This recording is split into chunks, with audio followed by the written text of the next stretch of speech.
सबैलाई थाहा छ। अशोकले पनि भनिसकेका छन् त्यो कुरा।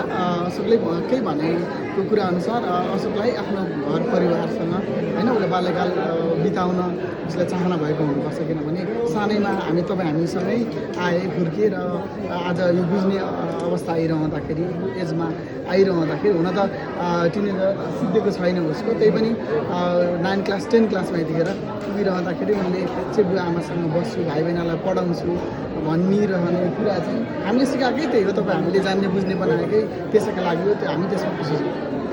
अशोक नहुँदाखेरि विशेष गरी वर्षसँगै बस्नु हजुर नहुँदाखेरि चाहिँ कतिको न्यास्रो हुँदो लाग्छ?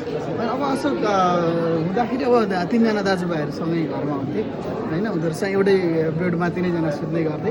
अब त्यो खालको मिसिङ त पक्कै पनि भइहाल्छ सुत्ने बेलामा, खाने बेलामा। तर अरू कामहरूको बेला त पढाइमा ऊ पनि पढिरहेका छ, यिनीहरू पनि पढिरहेका छन्।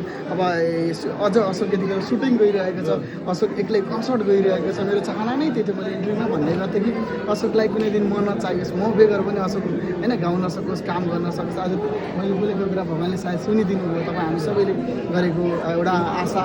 यतिखेर अशोक सिङ्गल स्टेजमा गइरहँदाखेरि, सिङ्गल यतिखेर टङ्क बुढाथोकी बेगर पनि चलचित्र सुटिङ सकिरहन आँट्दाखेरि यही नै हो नि हामीले चाहेको। एउटा गार्जेनले एउटा गुरुले चाहने यही हो जस्तो लाग्छ हामीलाई। अब फ्यामिली रूपमा एउटा मेम्बर काहीँ टाढा विदेश जाँदा त मिस हुन्छ भने होइन, ऊ 7-8 वर्षसँगै बसिरहेको बच्चा अलिकति हुँदाखेरि मिस छ। तर अरू कुरामा हामी खुसी छौँ, किनभने सिङ्गल उसले आफ्नो भविष्य यतिखेर भविष्यको बाटोमा लक्ष्यमा हिँडिरहेको देख्दाखेरि। कतिको